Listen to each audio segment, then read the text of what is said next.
Amigos de Voto 2016, ¿cómo están? Buenos días. Bienvenidos al programa y tenemos esta mañana como primera entrevistada a la congresista Carmen Omonte, quien pertenecía hasta hace muy poco, hasta las elecciones, a Perú Posible.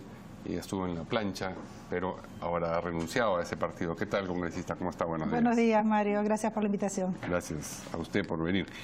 ¿Cómo está funcionando dentro de la bancada, si es que acaso está todavía dentro de la bancada, en el Congreso, en este periodo final de esta legislatura y de su periodo como congresista? En primer lugar, yo me quedé hasta el final. Sí. Hasta el momento en que conservábamos todavía la inscripción, hemos sufrido una derrota, hay que asumir el costo y había que tomar decisiones. Sigo formando parte de la bancada, salvo que la propia bancada decida lo contrario. Pero eso no ha ocurrido, las relaciones son cordiales al interior de la bancada todavía. Cordiales, por supuesto van a haber posiciones en algunos momentos diferentes. Fui retirada, por ejemplo, de la Comisión Lavallato, que ya está en los últimos días para presentar el informe, pero no soy la única, tanto Daniel Mora, Yude Simón, por supuesto Fernando Andrade y Tito Valle, que también no pertenecen a Perú Posible, hemos tomado la decisión de mantenernos en la bancada. Son las últimas semanas de gestión, estamos haciendo un informe de toda la bancada de estos 5 años de trabajo. Así que creo que era correcto pertenecer, mantenerse en una bancada que finalmente nos ha acogido en todo este tiempo. ¿Por qué la retiraron de la Comisión Lavallato? No me dieron mayor explicación. Pero usted debe tener alguna... Probablemente se sentía de que no iba a representar la decisión política que en algún momento se va a tener que tomar con respecto al voto de este informe final. Creo que la comisión, si bien no ha tenido un tiempo suficiente, si bien ha abarcado un espacio en tiempo muy amplio, va a tener logros importantes. Quizás el principal de ellos es el acopio de información. Se ha pedido alrededor de 400 levantamientos de secreto bancario y reserva tributaria entre personas naturales, jurídicas, peruanas, extranjeras. Esta información no solamente va a ser de suma utilidad para la Fiscalía peruana, que finalmente no tiene procesos muy largos, muy complejos para llegar a este acopio de información, que sí lo tiene el Congreso de la República. Y más aún si en algún momento toman la decisión, ojalá fuera así, de enviar lacrado esta información finalmente al juez Moro. Creo que para la investigación también que está también llevada en Brasil sería de suma importancia. Ahora, usted habla de instrucciones políticas para la bancada. Por ejemplo, en lo que ocurrió o dejó de ocurrir ayer, porque ayer se votó para elegir al defensor del pueblo, pero no se eligió defensor del pueblo. La bancada de Perú Posible, por lo menos los militantes que todavía quedan en el partido, se abstuvieron en el caso de la candidatura del señor Vega. ¿Eso es correcto? Así es, a excepción de Daniel Mora y en mi caso, bueno, y por eso digo, los que quedan todavía de Perú Posible, exclusivamente de Perú Posible. Entonces cabe suponer que existió una instrucción, pero de la que usted no se enteró. El acuerdo era, entiendo, votar por Gastón Sotoballenas, que no tanto en crítica por la gestión de Iván Vega, sino en el ánimo de la alternancia. Creo que esa fue la decisión. Yo estoy al margen de esa decisión, voté a favor de Iván. El día de ayer, antes de ayer, ya había circulado un informe de IDL que cuestionaba algunas de las decisiones que había tomado Gastón Sotoballenas finalmente cuando formaba parte de las instituciones en las que tuvo gran representatividad. Creo que eso influyó para que bancadas que estaban inclusive a favor de voto hacia Soto finalmente se replegaran. ¿Eso es lo que ocurrió ayer? Es decir, me sorprendió. ¿Tiene usted la impresión de que se llegó a la fecha de votación con un acuerdo que se desbarató, digamos, con determinadas noticias a lo largo del día? Me sorprendió que se planteara votar, que se agendara la votación sin ya el consenso previo, que suponemos que hemos esperado meses, por no decir años, justamente en la línea, en la idea de finalmente, a través de este grupo, conformado por los voceros de todas las bancadas, presidido por Lucho Iberico, presidente del Congreso, llevarse al día de la votación cuando ya hubiera un consenso. Y hay que tener muy en claro que mientras la bancada fujimorista no esté de acuerdo con una posición determinada, al ser la mayoría, es determinante, nos guste o no, y eso se tiene que entender, tiene que también estar de acuerdo. Y el fujimorismo ayer votó por Iván Vega, y se abstuvo o votó en contra de la posibilidad de Gastón Sotoballenas. Entonces no iba a prosperar. Yo suponía que esto ya estaba arreglado, dialogado, finalmente para que no se desgasten las candidaturas de dos personas finalmente positivas en general. En el caso del nacionalismo, o lo que queda del nacionalismo en el Congreso, la figura fue a la inversa. Así es. Se abstuvieron en la primera votación en su mayoría. En abstención o en contra de Iván Vega, sí, a favor de Gastón. Sí. Y lo contrario fue por la bancada de Fuerza Popular. Entonces, con estas dos bancadas, que son las mayoritarias en el Congreso, no puestas de acuerdo para sacar adelante la elección del defensor del pueblo, no vamos a avanzar. Ahora tenemos 10 días, es complicado llegar a un acuerdo en estas líneas, pero sí hay voluntad política y creo que al fujimorismo le conviene muchísimo dar esa señal de apertura, tener por lo menos la mayor voluntad para que no se genere esta falta de legitimidad que se podría generar cuando se posterga para la siguiente legislatura, en la que evidentemente van a tener la mayoría. Sería un gesto importante, un gesto valioso, que prospere, esperemos. Pero visto lo que viene ocurriendo, no es verosímil que ocurra en 10 días. Es decir, ¿por qué en 10 días habría de producirse milagrosamente el acuerdo que en 5 años, más en esta otra ocasión que se suponía que ya era un esfuerzo porque es el es el momento, Mario, de tener gestos importantes. El gesto de salida, de paso al costado de Joaquín Ramírez, por ejemplo, era un gesto importante, imprescindible, en un país con peso de sospecha de lavado, de narcotráfico. Por supuesto, Joaquín ahora tiene todo el derecho al debido proceso y eso es importante señalarlo. Ahora, con respecto a la elección del defensor del pueblo, son gestos importantes que tiene, creo que por estrategia inclusive, demostrar, dar señales claras, una de las fuerzas políticas que está luchando por llegar a ser gobierno. Bien, estamos en la segunda vuelta y claro, la pregunta que le toca a todo político es si ya tiene decidido su voto o a quién respaldar. Su antiguo partido se ha pronunciado por Pedro Pablo Kuczynski.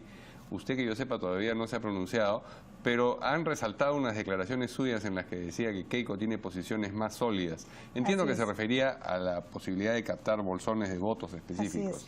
Así es. Yo rescato y estoy apoyando temas y propuestas específicas de Keiko Fujimori, no solamente por el hecho de que ha puesto temas en debate que eran importantes, y esto no es una posición mía, esta no es una posición mía de ahora, con respecto, por ejemplo, a la minería informal, a la minería ilegal, a la minería artesanal. ¿Está de acuerdo usted con lo que plantea Keiko al respecto? Por supuesto, no solamente estoy de acuerdo ahora, estuve a favor de replantear este mecanismo de formalización que no ha dado resultado, que ha fracasado. Esa posición la tuve antes, la tuve ahora en la campaña electoral, la plantea Alejandro Toledo. Hemos incluido en ese momento, dentro del plan de gobierno de Perú Posible, una remirada a la problemática de la minería informal, en general a la informalidad en nuestro país, pero en particular a la minería informal. Yo estoy de acuerdo con ese planteamiento. Son más de 400.000 peruanos en 21 regiones. Muchos piensan que la minería ilegal está vinculada solamente a Madre de Dios, y no es así. Somos un país minero y no solamente vinculada a la gran minería. ¿Y respecto de otros temas, como por ejemplo la restitución del 24 por 24, también está de acuerdo? Hace 2, 3 años yo estaba a favor de la eliminación del 24 por 24. Ya en esa época se entrevistaron conmigo policías en actividad, y por eso entiendo la postura de Fuerza Popular y entiendo lo que mencionaba Miyashiro, que no se ha conversado con ellos. Por supuesto, detrás de un escritorio y con una mirada positiva, bien intencionada, uno dice no hay que eliminar el 24 por 24 porque es nocivo, pero si no se le da la oportunidad a la policía de tener otros ingresos y que sea paulatino ese cambio, realmente no estamos dando lo que la policía está esperando. Por otro lado, la institucionalidad, Mario. Fuerza Popular ha hecho el esfuerzo en estos últimos años, y eso no lo digo yo, más bien me hicieron ver ese esfuerzo que se venía realizando diversos organismos dedicados al fortalecimiento de la democracia, de la institucionalización de los partidos políticos. Y esta, digamos, coincidencia en planteamientos específicos la lleva a considerar el voto por Keiko Fujimori. La estoy considerando y espero todavía posiciones claras con respecto, por ejemplo, al CEPLAN, o una institución similar, que debiera de tener peso ministerial. ¿Es más probable que vote por Fuerza Popular que Es más probable, así es. Es más probable. Por supuesto, habrá quienes que digan, bueno, acá te vas a afectar, no tienes cálculo político. Yo creo que los peruanos en este momento tenemos que ver lo que conviene al país y tener esa tranquilidad de ver que finalmente se implementen las ideas que uno tiene, más allá de quién las implemente. ¿Es esta digamos, aproximación, por lo menos conceptual, a los planteamientos de Fuerza Popular lo que determinó su salida de Perú Posible? No, en absoluto, en absoluto. Yo me quedé hasta el final. No, eso lo sabemos. Una campaña complicada y sí, que finalmente había que tomar una posición posterior a la derrota y a la pérdida de la inscripción. Claro, pero hay gente inscripción. que ha dicho, nos quedamos con Alejandro Toledo y vamos a buscar de nuevo la inscripción. A usted eso no le pareció. Entonces yo le preguntaba si esa circunstancia de que no le pareciese permanecer ahí. En absoluto, sí, en absoluto. Probablemente aún así yo formara aún parte del proyecto de Perú Posible, porque ya está en un proyecto de reinscripción, sí, me pronunciaría en igual medida y batallaría para que dentro de mi partido se vean estos temas que consideramos que son importantes.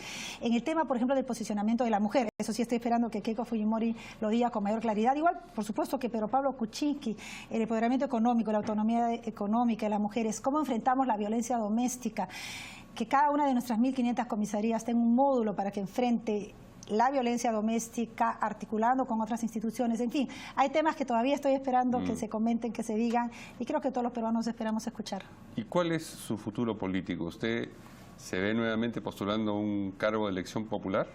Yo entré a la política para servir, sí, para intentar hacer lo que finalmente yo esperaba y espero que es, y creo que es lo correcto para nuestro país. Por tanto, separarme plenamente va a ser imposible. Creo que he hecho una gestión positiva, correcta, tanto en el Congreso como en el Ministerio de la Mujer. Por tanto, siempre voy a estar atenta. Pero para, digamos, participar de la política de esa manera hay que congregarse en algún tipo de organización. Así es. Espero que pase la segunda vuelta. Ha dejado una, ¿y cuál es la que tiene en el horizonte? Trabajo con jóvenes, trabajo con mujeres, con varones también, por supuesto, que me han acompañado en esta campaña. Ellos están esperando también un análisis, una posición determinada. Creo que hay que dar un poco de tiempo al tiempo, mirar cuál es el espacio que en este momento se va a encontrar Perú después de la segunda vuelta y tomar una decisión. Mientras tanto, estoy dando vida a un Instituto de la Mujer que había creado ya hace un tiempo, que no había habido la oportunidad de activarlo, que va a fortalecer liderazgos femeninos en el ámbito político y emprendimientos económicos. Creo que eso me va a dar una satisfacción personal muy grande. Para terminar, la Comisión de Fiscalización la ha, digamos, exculpado. Ayer, el día de ayer... Ha librado de cargos a usted y a Ana Jara, dentro del Congreso de la República. Pañales, sí. Entonces, la Comisión de Fiscalización del Congreso nos ha retirado de este proceso. El fiscal de la Nación también, pero es importante que la ciudadanía sepa que esto no ha muerto, El caso de Pañales y las denuncias que yo hice con respecto a las serias irregularidades dentro del Ministerio no han acabado. La Fiscalía Anticorrupción sigue trabajando, yo estoy atenta, esperando que los fiscales hagan un buen trabajo. A indicios de corrupción, se ha malgastado el dinero de todos los peruanos en un sector tan vulnerable, por tanto se tiene que llegar a la verdad. Entonces eso no ha muerto, sigue en la Fiscalía Anticorrupción, se sigue investigando y yo espero que se llegue a la verdad y voy a estar atenta como todos ustedes a eso. Muy bien, muchas gracias a Carmen Omonte, vamos a estar atentos a su futuro político después del 5 de junio. Muchas gracias. Vamos a una pausa y regresamos con Fernando Tuesta en un momento.